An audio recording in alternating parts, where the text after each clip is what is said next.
bearers should also know that they will be held to the same standard as we are holding the past regime. After all, they say, Aba yedebo techi, yedebo bang.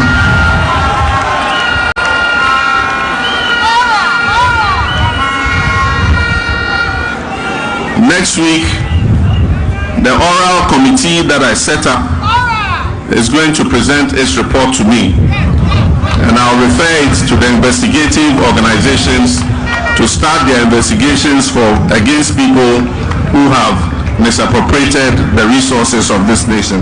And see where your man Penny Hicks Excellency John Dramani Mahama and some of the two jar one film mantemo or there what they are Nancy a twabo at Milesia. So now I'm announced Honoma and watching was a camera and a operation recover all loot for no yeno. A man for no dona case as a would tune any Eddie see a bandada I HM work or ye Nana Danko Kufada memoon and I buy and no and I swap for what to the near so. Man Penny Etching said Debbie. Empono Sandy won't be any nano say or no na bay moon crop also one who bomwa emrano and your mubedi senior set near fatanism any. This administration will work for the benefit of all Ghanaians and not just a few. We're not just going to build roads and schools, we're going to build a better future for our children, the next generation and all posterity. But we can't do that without being accountable to the people who voted us into power. And so we're going to implement a very strict system of accountability. And as I said, we will come out with a code of conduct for persons who occupy positions of trust. We are not going to pursue only members of the past regime to account to the people of Ghana. We're going to pursue our own people to make sure that they are held accountable to the people of Ghana. So even as we investigate those who have just left office and we carry out our operation retrieve all the loot, and we implement operation retrieve all the loot, those who are current office bearers should also know that they will be held to the same standard as we are holding the past regime. After all, they say, Aba yedebo techi, yedebo bang.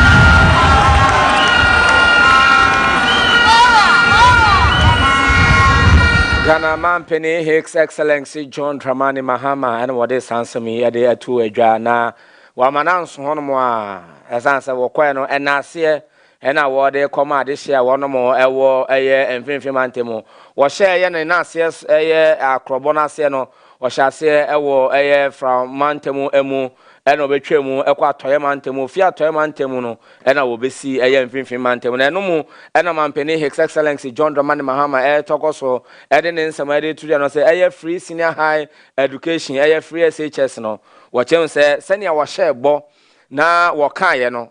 Enya de a wobesesa na no e de afiri ho de biada woda so agina ne wakan na wo chem say free SHS no wo be o how do na no na e wo ho pa wono ya we enuane die mu nhye da anye papa sene suku na ma wo mo kono track green red go green single track double track na quadruple track no wo chem say ni nyina ya de ha na etete pa wo be hwe no wa ni nyina na ni nyina nso no track no eye bia ye o metena eye infrastructure no eno na wono mo enibi enti no wo ma nu amboni ho ono de oye the nation builder aha osi adan wura no eno obesisi a enti no wo be hwe no ahye mo kena na wa mana ya akono ena enuane no nso de ebebu enya afi no mo kodi kpokpo nsu ene ne eka aka ho ewo suku mu hono na wo mani so abebebiribiri omo na wo mo ye bibia na enya ade etumi konkan to chem sem wa be de wo behwe ma free senior high school program no free SHS no etumi afa ne ntuma pefra ama no agina brane pa na enwumre kase o KFM kasamfoni ene da so de ema mo so e wo mo fiefie konkwani ase wo kase ho adwen kire bia na me ba cho dwen me e wo Facebook eno KFM TV GH sanso na YouTube eno KFM TV GH sa kase na ho dwere bia no ene ne awo ka fa ho no de fa WhatsApp ana se tester 0246 2390 70 na bibia no etumi akonkan na ne krakra mu amampani ye de ne nsama ye de tudwa ebra na nananum atena konwa empanimfo ani ntire ne animpon wonom o adwema abobio na wo ma bebo chenku na wonom gina awawa gina tata gina bamba no ene wo chem se ade ba ko e ha ne tete ne pa eye yiswapo a wonom esi no ewo anomabo aya no ebe boama afarefo ne wonom a womwo eye eposo ko ho nimdie eye anomabo fisheries college no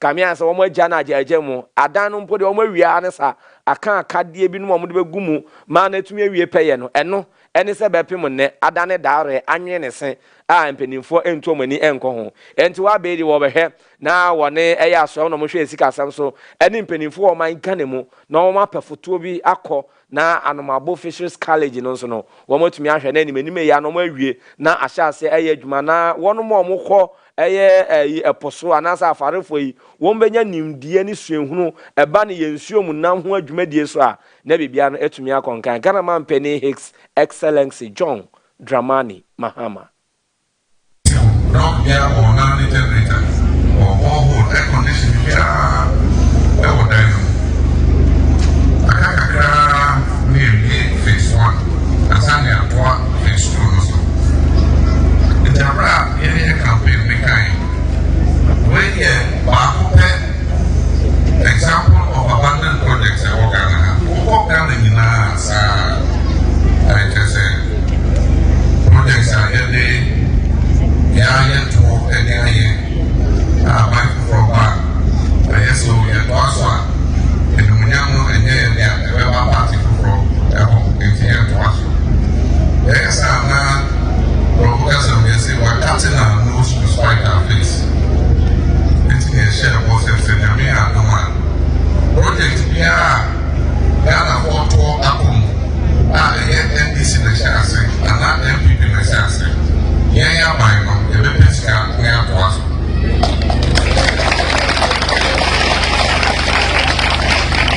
It's like the military, and now I say a thing for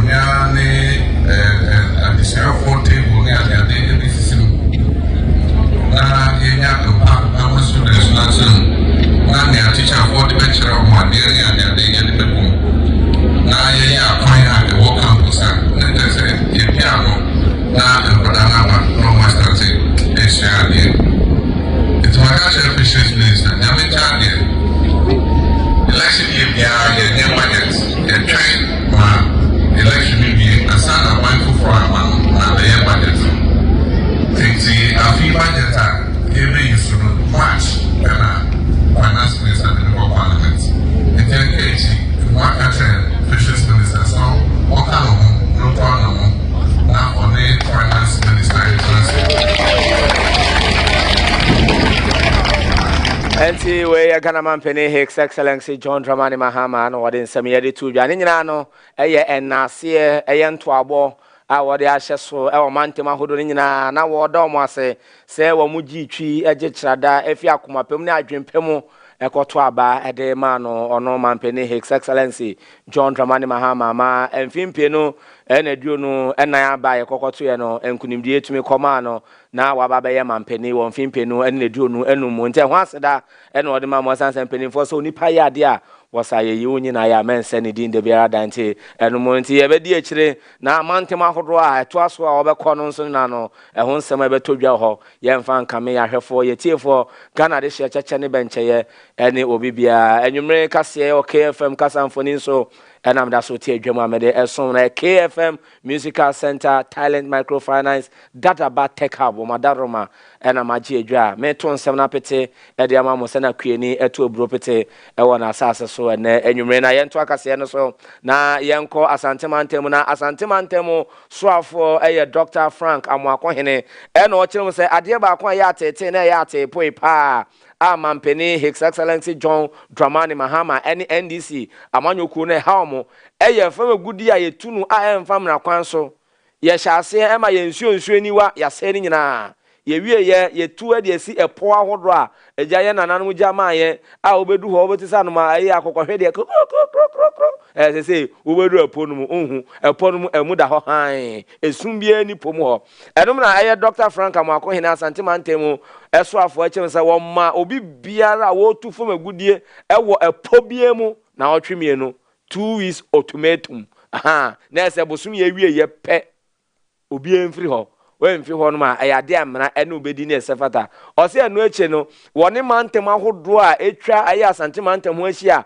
womo ene omo na womo bohye eba no ensuonsuo niwa ne nsuo ahodo a etwa ahia na woni sa nanan matena akonwa ne mpanifo nyina no edi nsawoso se na ometumi ahwe ma aye galam say illegal mining yetumi etu ase wo man Ghana mu na ye nsuonsuo niwa ene ye nkwaye ahodo a ewo ho no mo so no emu etumi ada ho Dr. Frank Amako hene ensamni. The president has issued out a directive that anyone in the forest reserves mining should vacate those spaces. We are giving them up to 2 weeks. That if you are mining within the forest reserves and you don't want to be on the bad side or on the other side of the law, you have 2 weeks to vacate or to leave those spaces. Again, the other area had to do with our water bodies. So we are also giving them 2 weeks period that if you know you have any investment whatsoever and you are on the water bodies polluting them and then destroying our water bodies, you have 2 weeks to leave the space. We will send out a team to make sure we restore normalcy and restore order within the mining sector. And see where Dr. Frank Amako hene asante mantemu mo so afo na wode sansem nya to janti yanso ye ni bedi akire na ye ne no edi nsanwoso ne ahwe se ankwankwa ye se kasa hunu anase kasa keke kwa esanse kasa de mframa se ne waka no wode ose ebe yo na emra ne tumi aye adwuma na ye mfi asante mantemu ne ye mepuemu nkran ha ma mentwemu na memfa cycle mentwemu adabraka na memfon re osu me do kwamra hyebedwe fie ehonom na wo beka ya wojefo bosum da neto so enan ebrada ye atwam ya mra hyebedwa ne tena ase na wonom ebobo eye oman no eye adwumadi ne aban ne hyehye ho no enom na kole klote mra hyebedwa ne Dr. Zinato Rollins ejina paso se wono so eye adwenkyera na so wo kyere na adwen na enom na wonom te se edonkuma na so ehonom a oh ba kwama na no say hey maame wudi ni ba tina say ade na obeka asem no entwaye anyom de ene nam so ma NDC amanyoku a wono mo ewo kole krote etro krata ede kokoma eye mrahye bedwa eye chiame hene eye Dr. Kingsford Osman Bagmin se won hwe na asem no on pene pum ase blessing ase peni for se wan fa to ne da eye ade a efrieto ene nso ye kokoda sorry a eye anwono nananom atena konwe wo honom no wo mo so mo de krata de aba bonten se asem no ne di kan eye kasentwi eye atemdidie eye nimguase entwaye enti obehwe se mrahye bedwa no wo metumi ahwe ye pa se asem no nia wo kan asem no wo mo ne emfa no enyina mra no na ne di mu na fata no wo mo fama no na wo mo chem se asem no ba bi efiri ba ye no wo mo hwe anini di no mo yo mo visibility studies na wo mo de mo ni toto fam no mo tietia eye dama ngom na hyebedwani anan kane aban dada ye atwam ya no ye so afo na hwe ya nsase ene emu adodode ho ensem eye nimonyamfo Samuel eye abuginapo aha wono a oye dama ngom na hyebedwani na wone nana kwame asafo agye bosome frɛ hom na hyebedwani wo mu area ho eno na asem no fie eye you a daughter of Medras sit na neze wudi ni ba tenase enti wo mse wo ma na kopem eye ojefo bosome de to so du eno ye dwoa da ebe se wono mo anti bibia mfemfim na hyebedwami chiame hene ho na nananu atena akonwa a wono mo anworo wo mo gi o mo batakare eji wo mo ayi events ahenema na wo mo tutu o mo kente no mo fake hi enkra ha sometime parliament go anhwa ni besi no enye ne baba nti o chen se ni me ya no mra hyebedwa ne ba hyebedwa mu chiame hene won hwe sansa asem no a mo kan ye no eye nimguase eye atemdidie enkyere obuo enti no eye sanso a na wono egu Lawrence ebusua no wono egu ne ho efi enti we ene nsem a efi eye nananum atena akonya wono wa anlo e wo framantemu ye begina nsem we so na nsɛm ahodoɔ no metwa me ho te waba ne aka dɔɔso ɛmfa nsa nka afidie no meba sia.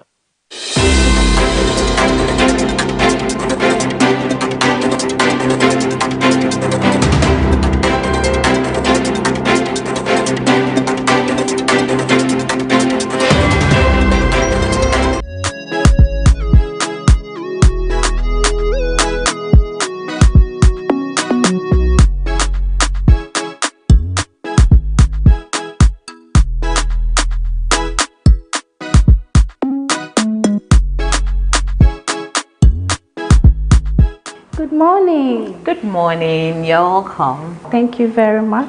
Please, how can we be of help? So I've got a huge interest in caregiving. So when I found out that is one of the things you do here, I decided to come check you guys out. Oh wow, that's nice. You're at the right place. You're really at the right place. So these are the courses we have. I'm seeing a lot of services that you render over here. Yes. It looks like I'm going to change your mind. We are always at your service. Wow. We are always at your service. So you offer international diploma in construction safety? Yes, please. Wow, interesting. Okay, so I would love to learn more. What do I need to do? Okay, so with this, you stand the chances of being a health assistant. You stand the chances of taking care of the aged people in the house or even the sick. But you can do it in the house, and then you have a great chance of traveling outside too as well. So you are at the right place. That's interesting. Yes, please. Okay, so since you're interested in this, you can have a seat, feel comfortable. My boss will come and attend to you. Thank you very much. You're welcome. The Go Compliance Solutions is a leading compliance service provider registered under the laws of Ghana.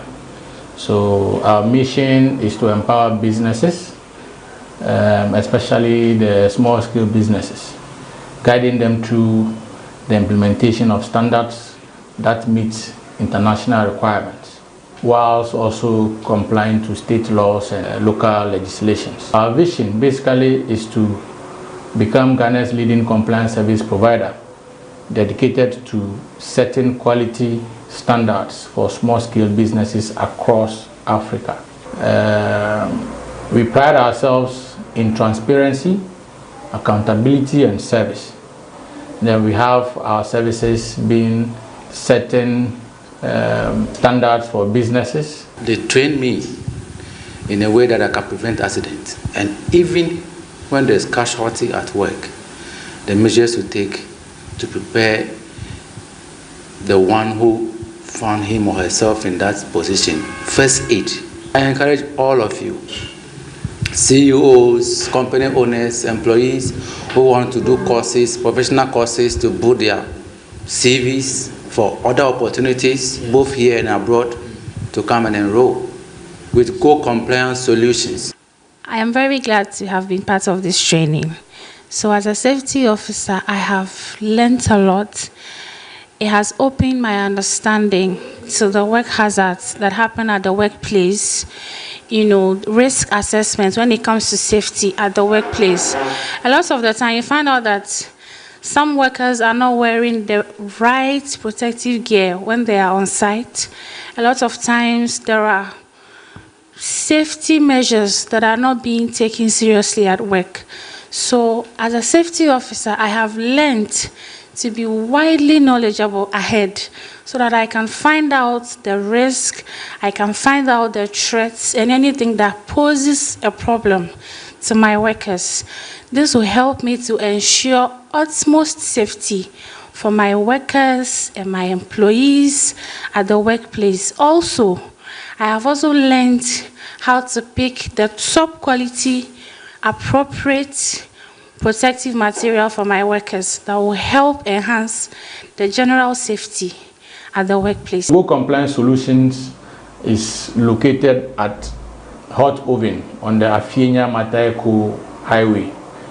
Our office is just by the roadside. Once you get to Hot Oven, you will see the office. It's just adjacent Hot Oven. It's Lucy Plaza to be specific. So once you get to Hot Oven, you locate Lucy Plaza.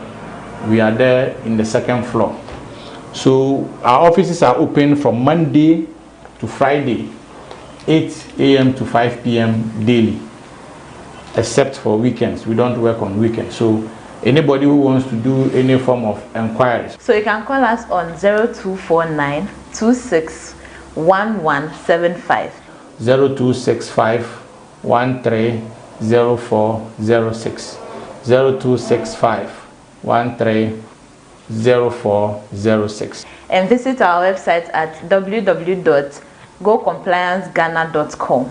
Our social media handles are Go Compliance on Facebook and TikTok. We are always available. Go Compliance Solutions, guiding you to success. I want to see you at the top.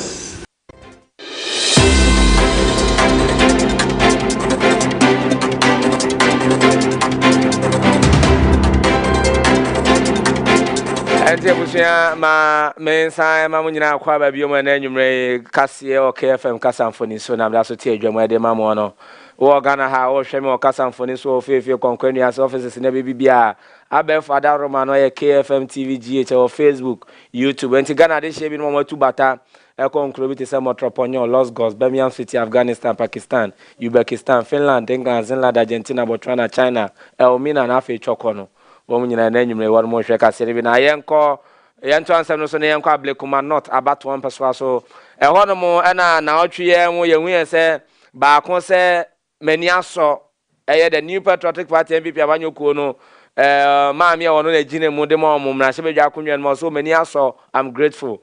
And the National Democratic Congress and this abanyokuo no Rabna Obin ono se medamase na no asam na kwa deja eho no anso na Frank Anadompre ekoko gina ye no kan se o MPP ni na kuromu na wo se MPP ni ba ko na NDC ni ku a wo MPP ni na wo twem no kwa MPP ni ba ko no ho na mo NDC ni no wo soro na ni so ti ni next time wo be say who are you who are been na bibia na tumi akonka na no mo na maami a wono na gina ye eprim na hyemedja akonwa no edema the New Patriotic Party MPP amanyoko no na ekua efriye wono former ambassador edema China wono na also wabaga ka say na ne nsem o kan ya say watete sa amanfo keka say yenkonko ye re-election yenko ye re-run of election ni nyina wo chense wono won prenne emprechina enya ade abato fufuru bia bekoso ezanso wo so wo kaya wo opepon busum da na etoso enan na Accra High Court ehwe se wo monko na pink sheet ahodo aka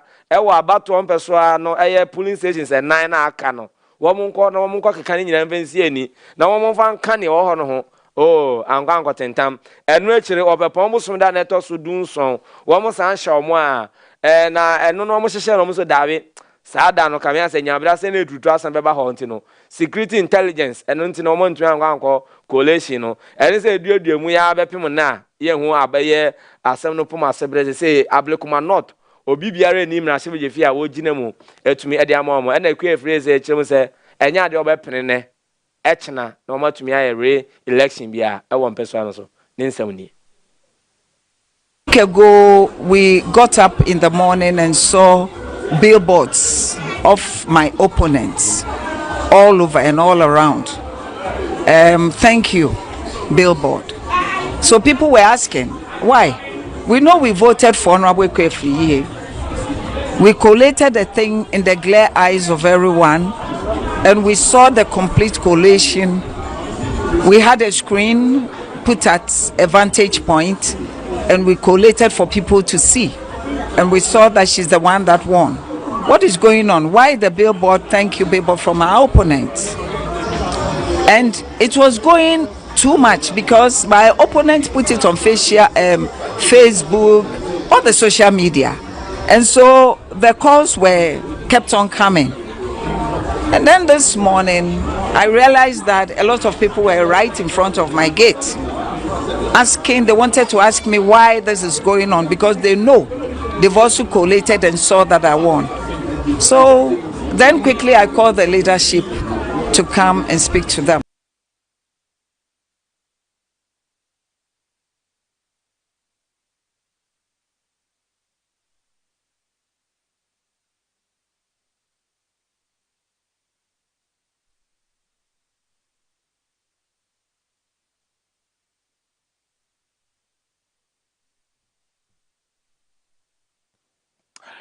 Enti we mami ni monyamfo nana ekua free wagina pen no no na ye enkane eye mrahye wo ho na Sheila Battles eba betu no ene wosan ba e biom na abra Sheila Battles wo no deputy ambassador de ma o China na no ntino woso wo mpene na ye nto ansam no so obaka ya mentimi wanse be vetin ya na ekokọ ya ewo obepon busumi da na eto so aduasan ye 30th January na wo mo hyase ekokọ Johnson na Jerry Ahmed we jagba we pie mu na Roxy Nelson da fia mekpo entohwa papa ono so pie mu ene ntokwache ne Johnson na peja pono na Roxy Nelson da fia mekpo no so ya mia ne se dre na nam so ma mrase be fie chia me hene Kingsford Urban Bagwin echem se wate ya bedweku committee a wono mo nkokọ tenase na wono mo enye se nya bra se na tutu asem no emra hyehye fro ne mranimfo ne enimonyamfo na wono mu di san kola agoro no wono mo nkọ hwe mo na enra no mo kọ asetena na mo no na clerk of parliament chem se wono mo nhye da enya tumi a edimu na sefata fi mrahye bedwe mo chia me hene wontino wono mo entumi enkoso ebiomu na enne ena dwumedie no ekoso asetena no eno na aye dwomtrefo pani edema committee na chem se dwumedie mo bedi no mo bedi ne frenchrim na ne asetwe bia se na edimu na sefata na san se omanye japade no ma se ne microphones ahodo ma se no enkunwa no mo bububu ne nan apo ahodo mo bububu ne nan nyina no wono mo behwe no ma ye mo hwehwe mu na nsam ahodo a etodwa ewo committee na se eni responsible for security and safety of Parliament, which includes the precinct, Right Honorable Speaker, leadership, members of Parliament, even those who visit Parliament and other stakeholders. On the day of the vetting of some of the nominees, 30th January for that matter, we were overwhelmed with a lot of visitors on the compound, on the corridors, even on the floors. And so around 9:45 p.m., I was right outside this corridor managing the visitors that were supporting the nominee that had just been vetted and those who are also coming to support the next nominee. That was when I heard shouts and altercations in the committee room. So I quickly rushed in to find out what was going on. When I came in, at this side, I realized there were two honorable members who were almost at each other's throat. So I quickly moved from that side, passed my way through the crowd, and then came in to separate them and try to push one honorable member to go to where his seat is. By the time we got there, we realized there was a chair on the table, and other members were on their feet, others pushing the table, others pulling the table. Sema committee no etumi ye de atodwa ma menyina we suto na mentwa me hombra me ba ye de kase ne beko adwadie mu nsemo e de amamo.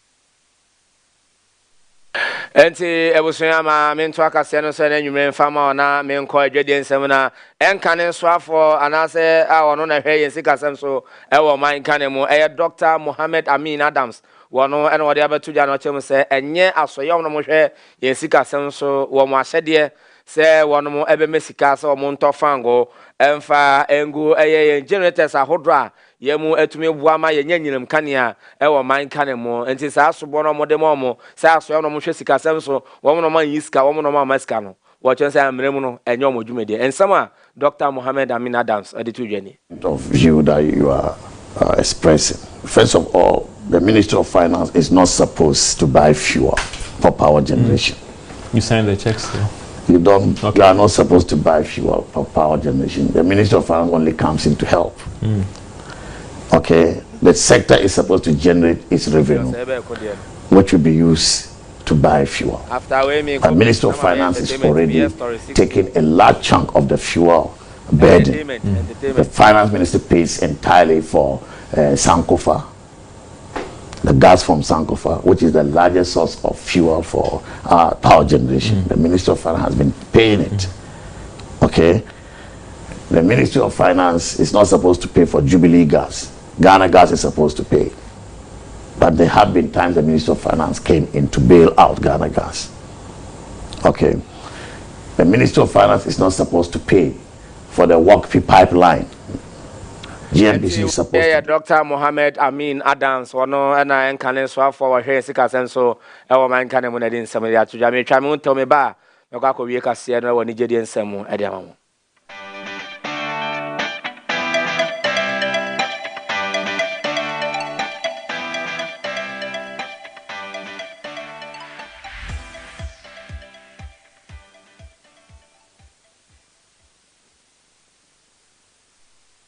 na yɛnto ansɛm no so ana nwumre wɔ Nigeria nsɛm Ghana sini twani wɔ san influencer ɛyɛ brand ambassador nsɛntwa dwuma nso no wayɛ bia pɛn yɛ Miki ɔsɛ ko wɔno ɛna wɔkasa yɛ na wɔkyerɛ mu sɛ ɛyɛ na manfo dodo na ho sɛ ɛne wɔyɛ brand ambassador ma akuo wei ɛde ma dwumakuo yɛm so wɔna akɔyɛ wɔdidi pɛkyɛ ɛne wɔdidi sɛ kumu ɛna wɔkyerɛ sɛ dabi ambassadorial deals no do na wo hono ma kapre hute din keke no wono ma deje wo de nsam itu dwa ebran komotwetwe ekoso after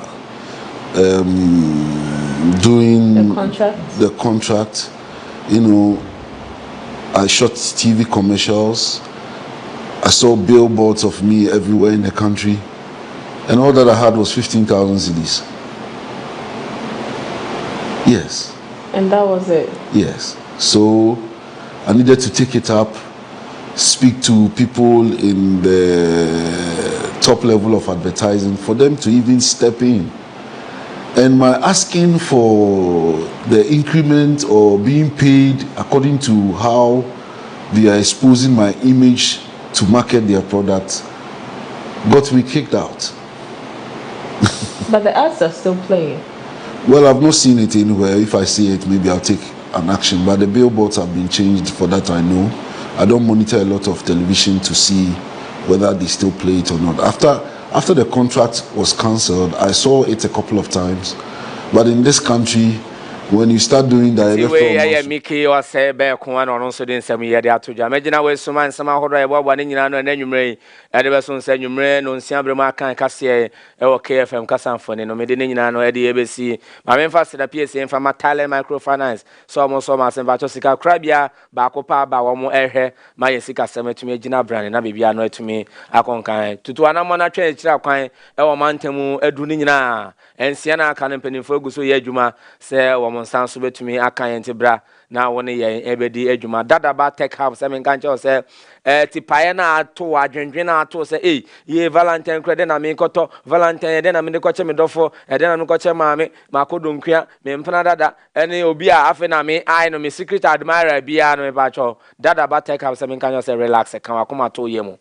Yeah, the air and Papa net to me, Brian, I say, mobile phones are Papa Kama. Any one can de no kwa niama hododo na no na aka wo ma oba wankasa wodi weni be hwe a weni be je ho na wotumi ato ade akwa akwache enti no bra ye nchen e wo kanation ye bentakwa station nchen ho no na woni ye embedi dwuma na bibia no entumi enkon kan 0206 016037 na woni dadaba tech up edi nkomo KFM Musical Center samenka say entwene na o use wo waye wo event center honomo wa so dem ho wo organizations ahodo ne dwumedi ahodo no won say nkoye microphones na mfa cameras ne nya papa light no anwe ne sen o guitar ne nyina aye gojo o kombo nu kraje ajegon me ba chobra KFM Musical Center na beje ne papa edum ewo Kumasi Asante Mantem ye ne Sambra Hotel no ene de nhwe ne man kran ye wo Zongo Lane Benjilo abro sign na ene eye Children Hospital de nhwe ni mo no eho ena obehu yen ewo frey was 0244941047 na woni yen endi enkomo kase no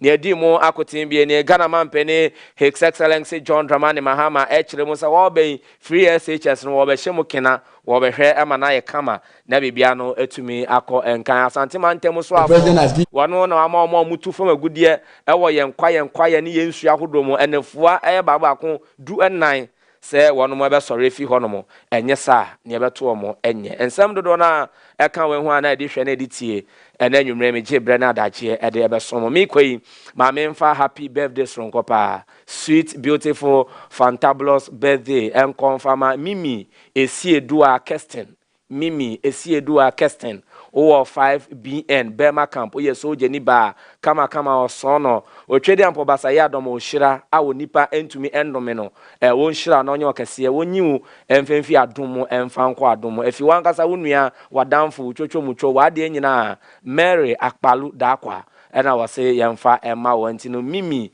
Esiedua Kesten oba ahofefo ni monyamfo so no awoda pasronko en confirm onanyi efi adomo ekọ adomo mi si ha me kwedie Enoch Kofi Adadevo ebo no nso obetena se na wode agodie mu nsem papa no etumi ye de atoaso de ama eye na bibia na etumi akonka na nwumre eye aseda PSC eye Richard Strawberry dia woni Elizabeth Afonso Mrs Amponsa ene gina camera na echi ehwe ye ma bibia na etumi ekọ enkan maami esi nkruma wano na nsam na oboabo ne nyina no speedy recovery en confirm aye producer Joylinda Laye nyankopon kan ho no nhyɛ me eye pansa ye wo yare na aba this week ya next week Valentine no benya hoden na bibia na tumi akonkan director Abigail Boas wano na wa direct bibia Edward Arthur Mr Anastasia wano na wa ye graphics ene bibia ma no etumi ekọ enkan deputy director Mrs Sonia Mora wom ena bibia na etumi konkan sound Cristiano check ma bibia na etumi ekọ enkan ena hwan bioma nti esi yasan ena bibia na etumi ekọ enkan ma mo ena nwumre akosua nso ebeta ekire na bibia no newsroom no news team no bibia na etumi ekọ enkan kama edi amejeso ena nwumre no Odiyifo ya chasto aigbe krache fialengo wa mi si ya ma munyina mo ne hwe eni tia no nson ebo a Enoch Kofi Adadevo e de agodie mu nsem eto aso makra nyina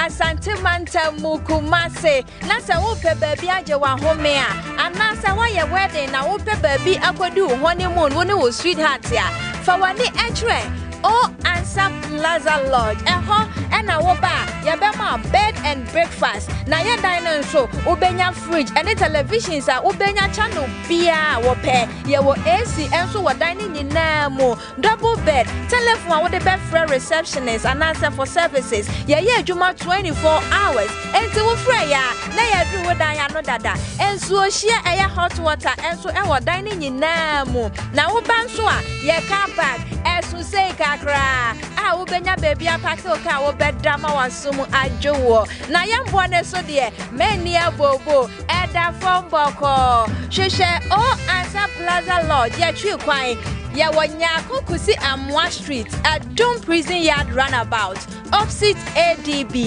Freyen was 03220 40938 and 03220 40939 and 03220 22378.